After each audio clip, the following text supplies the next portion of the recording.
இயேசு கிறிஸ்துவின் இனிய நாமத்தில் வாழ்த்துக்கள். இந்த நாளிலும் எரேமியா தீர்க்கதரிசியின் புஸ்தகம் 10வது அதிகாரத்தை நாம் தியானிக்கப் போகிறோம். இந்த அதிகாரத்திலும் எரேமியா தீர்க்கதரிசி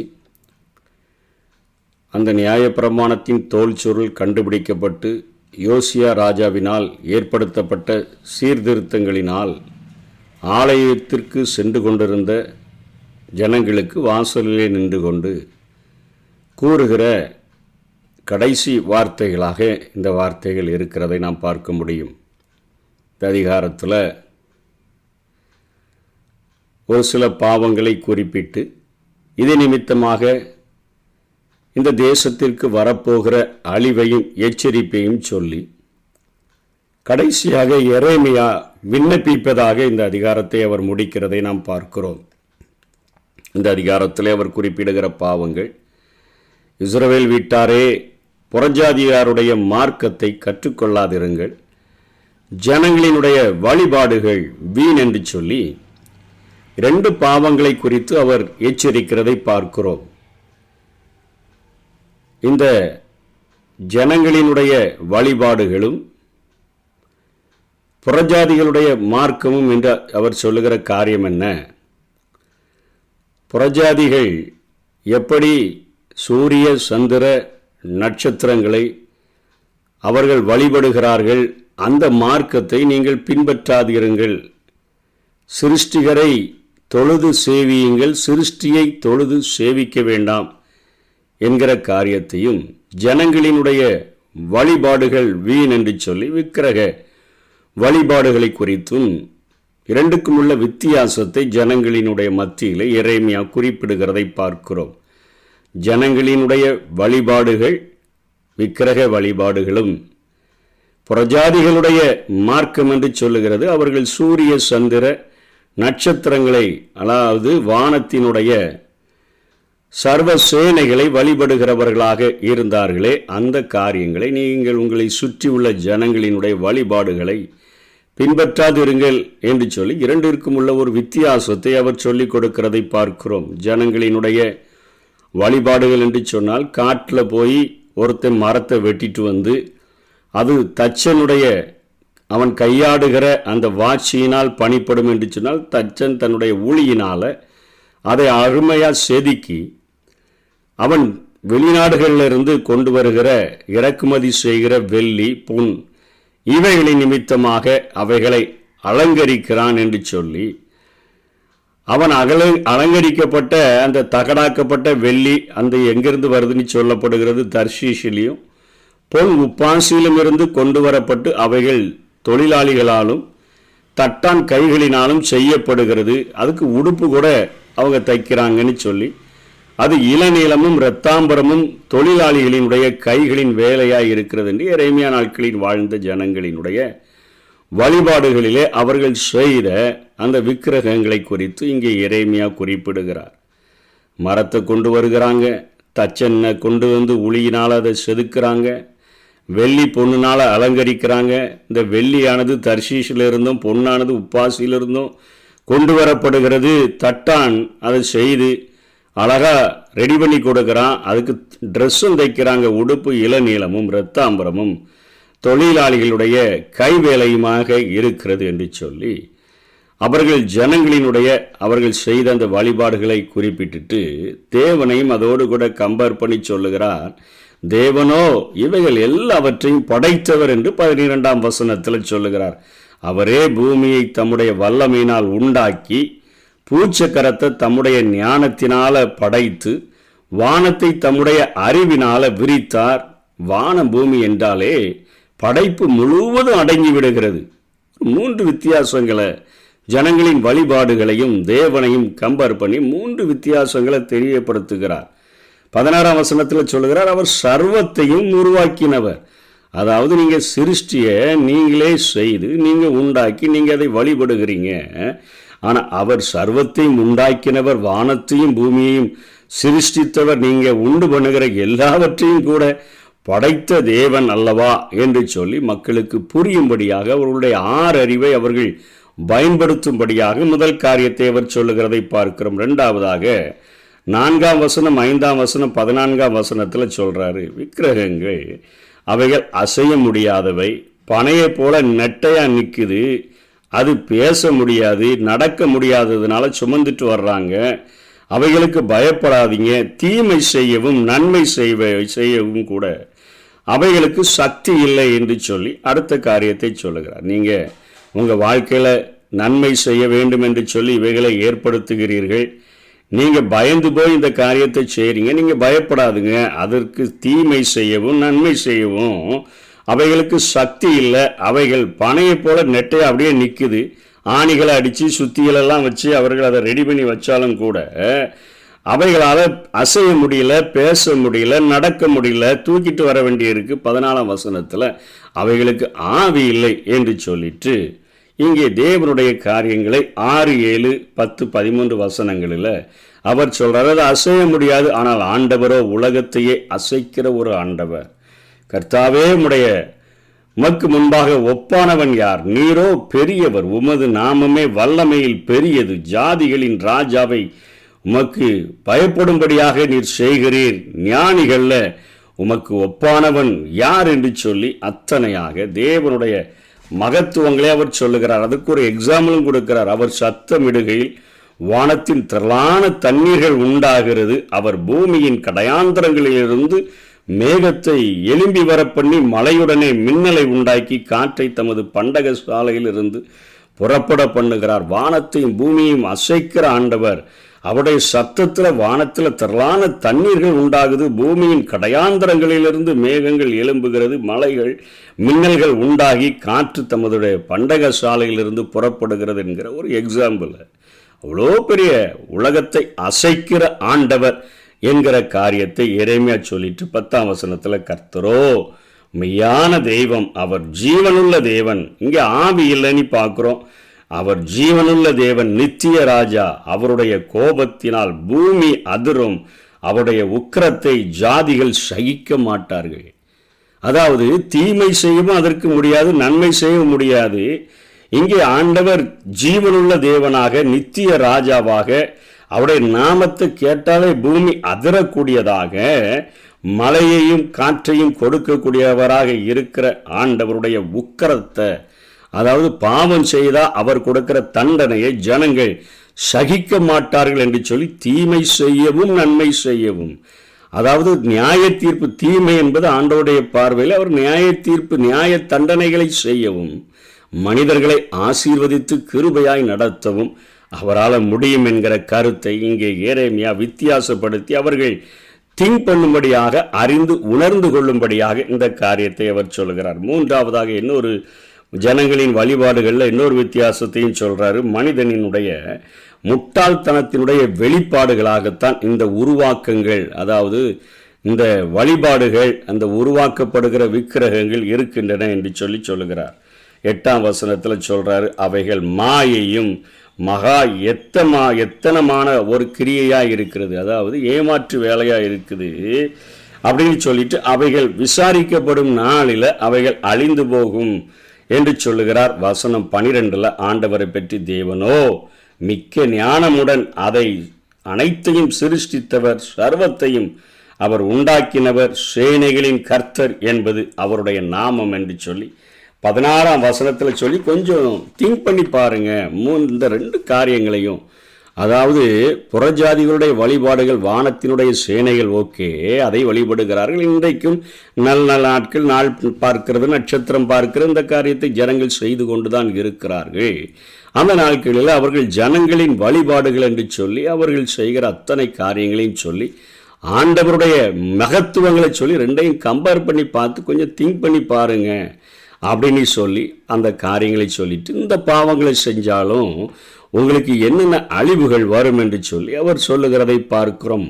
அதாவது 17ஆம் வசனத்திலிருந்து 20ஆம் வசனம் வரையில் அவர் சொல்லுகிறார். அவருடைய கோபத்தினால 10ஆம் வசனத்திலே தொடங்கிறார், பூமி அதிரும், அவருடைய உக்கிரத்தை ஜாதிகள் சகிக்க மாட்டார்கள் என்று சொல்லிட்டு 18ஆம் வசனத்தில் குடிகளை கவன் கொண்டு எரிந்து அவர்கள் கண்டு உணரும்படி அவர்களுக்கு நெருக்கத்தை உண்டாக்குவேன். அவர் நெருக்கத்தை உண்டாக்குகிற ஒரு தேவனாக, நொறுக்குகிற அந்த நிமித்தமாய் உண்டாகிற காயங்கள் கொடிதாக இருக்கிறதுனால சகிக்க வேண்டிய என்னுடைய நோய் என்றே நான் சொல்ல முடியும். இந்த பாவங்களை செய்கிறதுனால இந்த வருகிற தண்டனை நான் சகிக்க வேண்டிய ஒரு நோயை போல, நோய் வந்துச்சுன்னா எப்படி தான் சகிச்சு தான் ஆகணும், அதே போல் சகிக்க வேண்டிய காரியமாக மாறிடுச்சேன்னு சொல்லி புலம்புவீங்க. என் கூடாரம் அழிந்து போயிட்டு, என் கயிறுகள் எல்லாம் அறுப்புண்டு போயின, என் பிள்ளைகள் என்னை விட்டு போய்விடுவார்கள், ஏன்னா எல்லாம் நாடு கடத்தப்பட்டுருவாங்க, எல்லாம் சிறையிருப்புக்கு போயிடுவாங்க. அந்த நேரத்தில் அவர்களுக்கு உதவி செய்கிறதுக்கு யாரும் இல்லைன்னு சொல்லி விட்டுட்டு போன எல்லாரும் கதறுவாங்க என்று சொல்லி இங்கே அழிவை திரும்பவும் ஞாபகப்படுத்துகிறார். இந்த பாவங்களை நீங்கள் செய்து கொண்டு இருக்கிறீங்களே, நீங்கள் மனம் திரும்புங்க. நிச்சயமாக வடக்கே இருந்து நேபுகாத் நேச்சாரின் மூலமாக ஒரு மிகப்பெரிய அழிவு வருகிறது என்பதை திரும்பவும் உறுதிப்படுத்திவிட்டு அதற்கு பின்பாக எரேமியாவினுடைய ஜெபத்தை அவர் இங்கே எழுதி முடிக்கிறதை பார்க்கிறோம். கர்த்தரை அறிந்து உணரும்படியாக அவன் ஜெபிக்கிறான். ஜனங்கள் இந்த வித்தியாசங்களை தெளிவாக அறிந்து உணர வேண்டும். இந்த பாவத்துக்கு நீங்கள் ரொம்ப அதிகமாக தண்டிக்காதுங்க, மட்டாய் தண்டிக்கும்படியாக சொல்லுகிறான். எதிரிகளின் மேலே உங்களுடைய உக்கிரத்தை நீங்கள் ரொம்ப ஊற்றி விடுங்க என்று சொல்லி 3 கருத்துக்களை கொண்ட ஜெபத்தை அவர் செய்கிறதை பார்க்கிறோம். கர்த்தரை அறிந்து ஜனங்கள் உணர வேண்டும் என்று அவர் ஜெபிக்கிறதை பார்க்கிறோம். 23ஆம் வசனத்தில் மனுஷனுடைய வழி அவனால் ஆகிறதில்லை. அவன் நினச்சிக்கிறான், மனுஷன் நான் நாளைக்கு அங்கே போவேன், அந்த பட்டணத்துக்கு போவேன், அதை செஞ்சிருவேன், இதை செஞ்சிருவேன்னு சொல்லி அநேக தீர்மானங்கள். கர்த்தருக்கு சித்தமானால் நாங்களும் உயிரோடு இருந்தால் என்கிற காரியத்தெல்லாம் விட்டுட்டு நான் நினைக்கிற வழி என்னால் ஆகும்னு நினைக்கிறான். ஆனால் அவனால் ஆகிறதில்லை என்பதை அவன் உணர்ந்து கொள்ளட்டும். என் நடைகளை நடத்துகிற என்னால் ஆகிறதில்லை அதை என்று அவன் உணர்ந்து கொள்ளட்டும். அவன் நீதிமொழிகள் 20-24 முன்பகுதியின் கருத்துக்களை சொல்லி ஜெபம் பண்றாரு.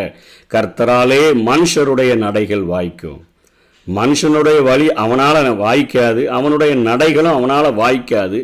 கர்த்தரால தான் மனுஷனுடைய நடைகள் வாய்க்கும் என்பதை அவர்கள் உணர்ந்து கொள்ளட்டும் என்று சொல்லி உலக வாழ்வில் முக்கியமானது எது என்பதை மனுஷன் உணர்ந்து கொள்ளட்டும். பெருமை பாராட்ட வேண்டிய காரியம் எது என்பதை உணர்ந்து கொள்ளட்டும். பட்டமா, அறிவியல் கண்டுபிடிப்பா, உயர்ந்த பதவியை பெற்றதா, அழகுடன் விளங்குவதா, பெரும் பணக்காரன் என்று கூறுவதா, செல்வாக்குடையோருடைய விருப்பத்திற்குரியவனாக மாறுவதா, இவையெல்லாம் எது மேன்மையான காரியம், உண்மையான மேன்மை என்பதை ஒரு மனிதன் புரிந்து கொள்ளட்டும். ஏன்னா வேதம் சொல்லுத மனிதனுடைய வாழ்க்கையானது ஒரு புல்லுக்கு ஒப்பாகவும் அவனுடைய மகிமையானது புல்லின் பூவுக்கு ஒப்பாகவும் சொல்லப்படுத. பெருமை பாராட்ட தகுந்த ஒன்றே உன்னத தேவனை நான் அறிந்திருக்கிறேன், நான் குருடனாக இருந்தேன், இப்போ நான் பார்வை அடைந்திருக்கிறேன், காண்கிறேன் என்று சொல்லுகிற அளவிற்கு அவர்கள் அறிந்து உணர்ந்து வாழ வேண்டும் என்கிற ஜெபத்தை அவர் செய்கிறதை பார்க்கிறோம். இதனால என்ன நன்மையாக கிடைக்கும்? ஆண்டவரை அறிந்து கொள்ளுகிறதுனால, ஆண்டவரை உணர்ந்து கொள்ளுகிறதுனால என்ன நன்மைகள் கிடைக்கும்னு பார்த்தா நமக்குடைய ஒரு லட்சியம் நமக்கு கிடைக்கும். உன்னதமான ஒரு வாழ்வுக்காக இந்த உலகத்தில் வாழணும், அதாவது பூமிக்குரியவைகளை அல்ல மேலானவைகளை நாடணும் என்கிற எண்ணம் இந்த காரியங்களின் மூலமாக, ஆண்டவரை அறிகிறதின் மூலமாக, ஆண்டவரை உணர்ந்து கொள்ளுகிறதின் மூலமாக நமக்கு உண்டாகக்கூடியதாக இருக்கிறது. இன்றைய சமுதாயத்தில் வாழ்கிற ஒரு தேவனை அறிந்த எரேமியாவை போல வாழ்கிற ஜனங்கள் ஜெபிக்கும் பொழுது நமக்கு ஒரு உன்னதமான வாழ்வை அடைய வேண்டும் என்கிற முதலாக அந்த லட்சியங்கள் உருவாகும் பொழுது பூமிக்குரியவைகளை அல்ல மேலானவைகளை நாடுகிறவர்களாக நாம் மாறிவிடுவோம். அந்த பரிசுத்த ஆவியானவரை நம்ம பெற்றுக்கொள்ளும் பொழுது அந்த பரிசுத்த ஆவியானவர் எவர்கள் தேவனுடைய ஆவியினால் நடத்தப்படுகிறார்களோ அவர்கள் தேவனுடைய புத்திரராய் இருக்கிறார்கள் என்று சொன்னது போல அதிலே அவர்கள் நடத்துகிறது மாத்திரமல்ல, மேலும் அப்பா பிதாவே என்று சொல்லி கூப்பிட பண்ணுகிற ஒரு புத்திர ஸ்வீகாரத்தின் ஆவியை தந்தபடியினால அண்ட சராசரங்களையும் உண்டாக்கின ஒரு தேவாதி தேவன் அவரை நம்ம அப்பானி கூப்பிடக்கூடிய நம்முடைய உலக பிரகாரமான தகப்பனுடைய நேசத்தை பார்க்கிலும் எத்தனையோ மடங்கு அதிக நேசமுடைய உலக தாயினுடைய நேசத்தை பார்க்கிலும் எத்தனையோ சிறந்து விளங்கக்கூடிய அந்த பரலோக ராஜாவினுடைய அந்த உறவை பெற்றுக்கொள்ள முடியும். பரலோகத்துக்கும் நமக்கும் இடையில ஒரு மிகப்பெரிய ஒரு நெருக்கம், ஒரு சொந்தம் நமக்கு கிடைச்சிருக்குது, நிலையான ஒரு சொந்தம் அப்படிங்கிற காரியத்தை எல்லா மனுஷனும் உணர்ந்து கொள்ள முடியும் அப்படிங்கிற காரியத்தை சொல்லுகிறார்.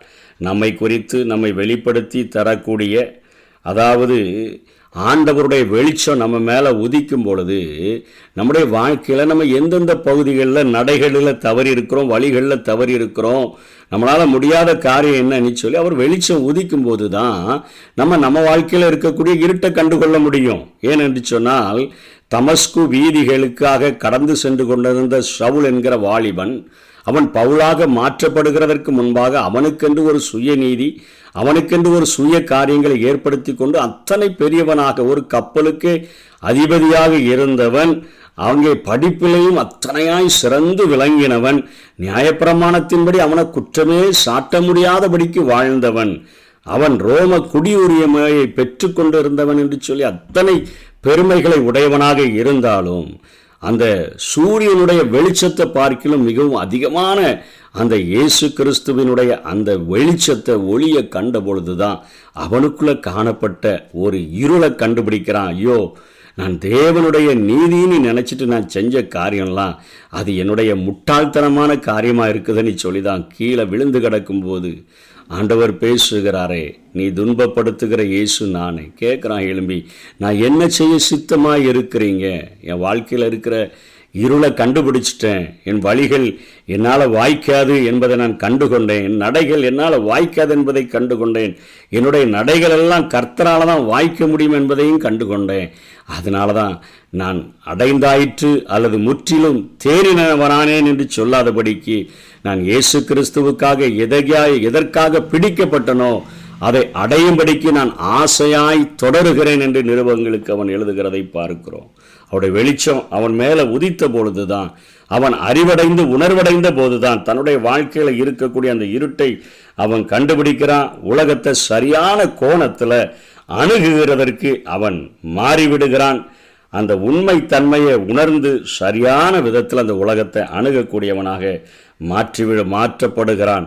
அது நிமித்தமாக, இந்த ஆண்டவரை அறிந்து கொள்கிறது நிமித்தமாக நம்முடைய வாழ்க்கையில் தைரியம், ஒரு பாதுகாப்பு உணர்வு நமக்கு உண்டாயிருது. ஏன்னா இந்த பூமியில் இருக்கும் பொழுது அவர் நம்மோடு கூட இருக்கிறார். உலகத்தின் முடிவு பரியந்தமும் சகல நாட்களிலும் நான் உன்னோடு கூட இருக்கிறேன்னு சொல்கிறாரு. அவர் நம்ம கூட இருக்கிறார்.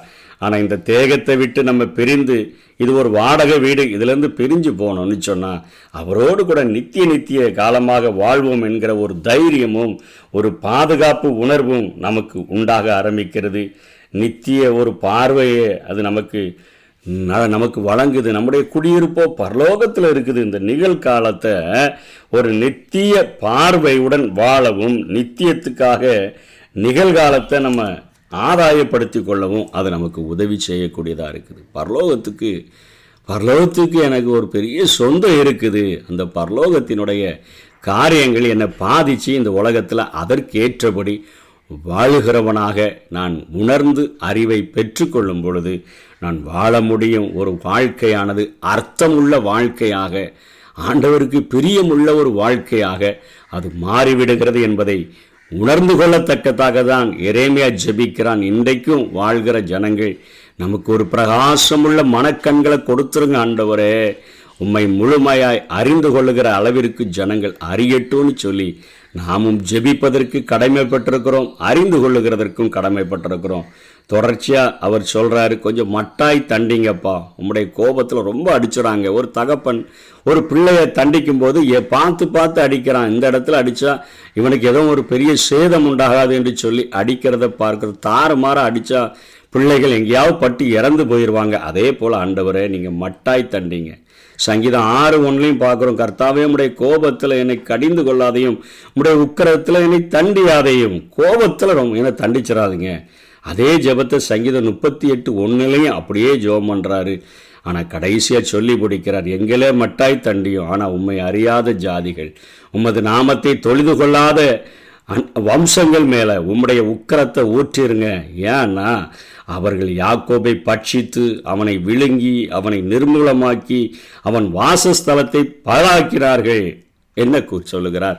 பழிவாங்குதல் எனக்குரியது, நானே பதில் செய்வேன்னு சொன்னீங்களே, நீங்களே எங்களுக்காக வழக்காடுங்க அப்படின்னு சொல்லி எரேமியா தன்னுடைய ஜெபத்தை முடிக்கிறதை பார்க்கிறோம். விக்கிரகமும் தேவனும் என்கிற ஒரு பெரிய ஒரு வித்தியாசத்தை ஏற்படுத்தி இந்த பாவங்களை செய்கிறதுனால வர அழிவுகளை சொல்லி கொடுத்து எரேமியா இதை அறிந்து உணர்ந்து வாழ்கிற மக்களாக இவர்களை மாற்றிவிடுங்கன்னு சொல்லி கண்ணீரோடு கூட ஜெபிக்கிற இந்த ஜெபத்தோடு கூட இந்த அதிகாரத்தை அவர் முடிக்கிறார். நாமும் இந்த வித்தியாசங்களை உணர்ந்து கொண்டவர்களாக, வரப்போகிற அழிவை ஞாபகத்தில் வைத்து கொண்டவர்களாக, ஆண்டவரை அறிந்து உணர்ந்து நித்தியத்திற்கென்று நம்முடைய வாழ்க்கையை அமைத்து கொள்ளுவோம். கர்த்தர் தாமே நம்மை ஆசீர்வதிப்பாராக.